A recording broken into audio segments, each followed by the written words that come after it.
the voice of the Yankees. He's Michael Kay from the Yes Network. And the Yankees still in Toronto, and then they head on to Cincinnati, and Michael joins us. Now, Mike, thanks for joining us. Let me go back to the other night with Aaron Judge with his little side-eye look to wherever he was looking. Did you notice anything at that time? No, because we were more fixated on the fact that Boone had just got thrown out, Dan. So we're working the center field camera from far away. We're not zooming in on his eyes. I don't know if Toronto was tipped off that something like this could happen. That was certainly not even a point of observation by either me or David Cohn or our producer and director, because we were on the center field camera, never saw his eyes. Then did you understand what was going on, or the controversy? When did you realize that there was at least a question mark attached to this?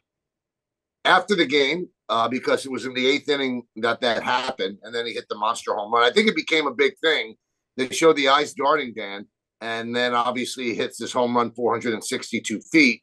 So after the game, just looking through social media, you could see that the darting eyes became a thing, and that's certainly something that people are going to run with, because you've got the reigning MVP, the guy who broke the American League home run record last year, who has a pristine reputation. So this is going to make people think a little bit, and it did. You had the Blue Jays pitcher who said that he was tipping his pitches, or he was told he was tipping his pitches. I had a couple of questions with this. If Judge is looking over, but he's disappointed in his teammates, they're chirping at the time, and that he can't step out of the box and say, guys, will you stop, or whatever it might be, but he's tipping his pitches. Your first base, third base coaches are not in the coaching boxes as well, that they're up a little bit higher, so maybe they could look in for a signal. Let's play conspiracy theorist here. Is there any, can you see, even though you're not maybe neutral being the Yankee broadcaster, is there any validity to any of this with Aaron Judge maybe trying to get some kind of an advantage? Well, that's exactly what happened. I mean, first of all, he didn't call timeout. He only had one timeout per at bat, and he had already called it.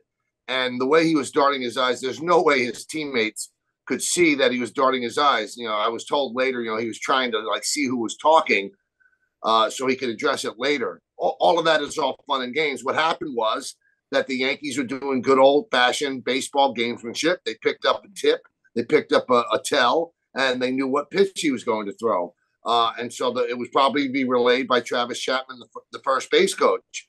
And when Judge is asked about it later, Dan, you can't admit that. You don't want the Blue Jays signs. Yeah. So that he was looking into the dugout about the chirping, and the chirping I'm probably sure did bother him, because it was going on for quite a while. They were up 6-0, but he obviously received a tip from Travis Chapman, and there's nothing wrong with that. That's been going on in baseball for 130 years. As long as you don't pick up the sign electronically, there's nothing wrong with it. It just tells the Blue Jays, be better, be tighter. Even John Schneider said that to protect their signs better. And as for the coaches being out of the box, I don't know, Dan. I guess every single one of the 60 base coaches in baseball stand out of the box for one reason: you don't want to get killed. Yeah. I mean, with Carlos Stanton and Aaron Judge up, do you really think that Luis Rojas wants to be close to the box? He's got to be down the left field line, or he could get killed. What do you see in Aaron Judge, if there's anything different this year as opposed to last year? Just locked in. He actually wants to be better. And he was working on some things in a 2-strike approach during spring training, which I think he's put to the back burner.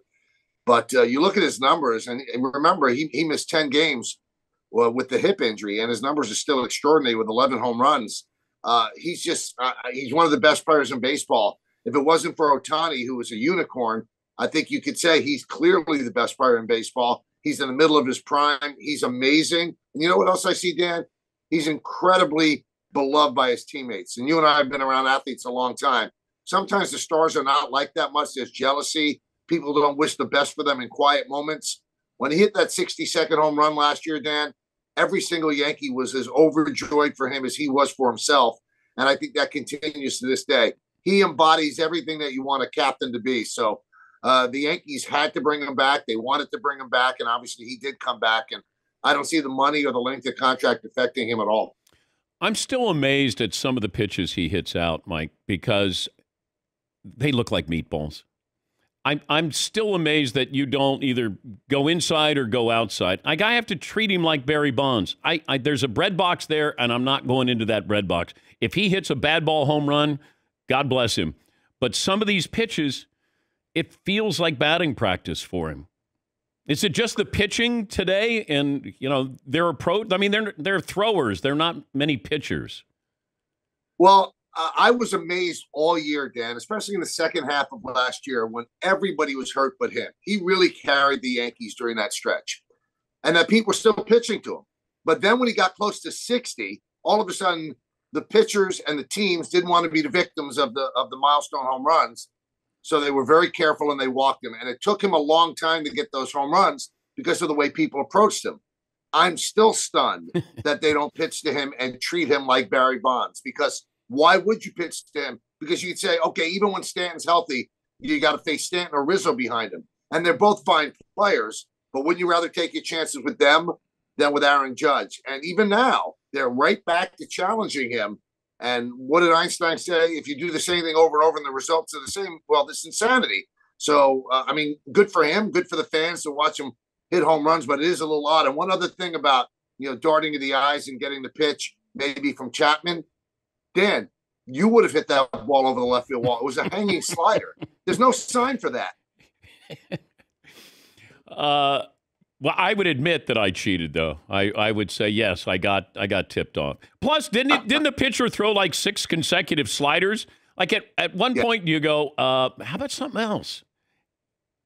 Right. I don't think he had to be told that another slider was coming. Sorry, the guy's 35 years old. I believe he's been on 12 teams, 3 different countries. And, it was a moment for him. But he really threw a really bad pitch. So even if you picked up location, I don't think they were picking up pitches, Dan, because obviously it's given by PitchCom. So they were picking up location. The location was low and away. He clearly missed the location. Yes. So any tipping of the location didn't help Judge in that home run.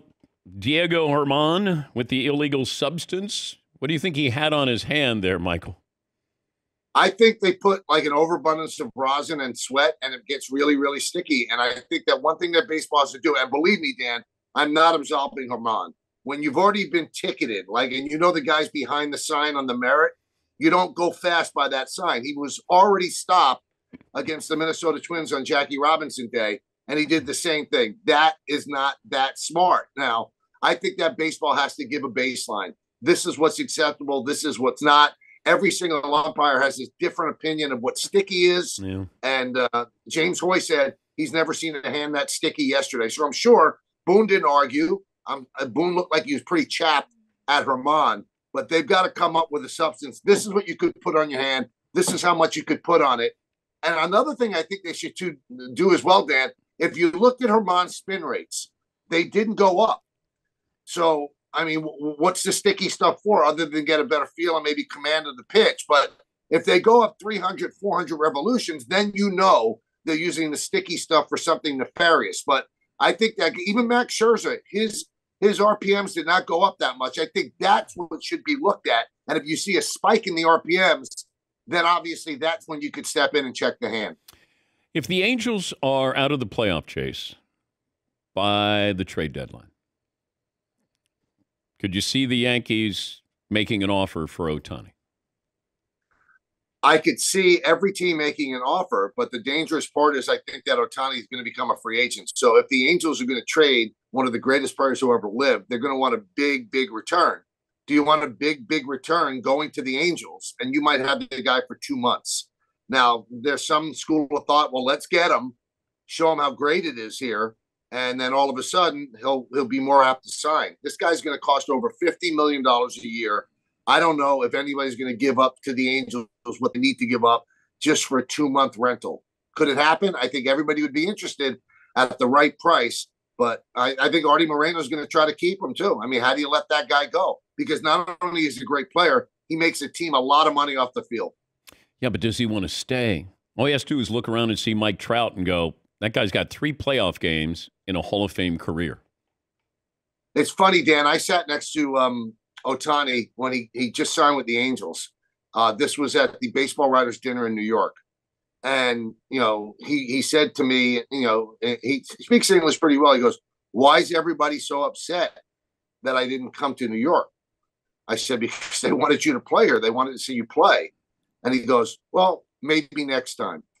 But I know at that point, he wanted to be on the West Coast, closer to Japan. Maybe that's changed right now. I think he would be somewhat short-sighted to eliminate the New York Yankees and the New York Mets and Steve Cohen's oodles of money. Even if you don't want to go there, at least play the game so you can up the Dodgers offer and the Padres offer and the Angels offer. But I think he's going to consider everybody, and I don't think he's as intimidated about the East Coast anymore. Good to talk to you, Michael. Thanks for joining us. Anytime, Dan. Have a great day. Michael Kay, Yankee play-by-play announcer for your Yes Network. Had a lot to talk about. Tonight and tomorrow in Toronto, then they head to Cincinnati.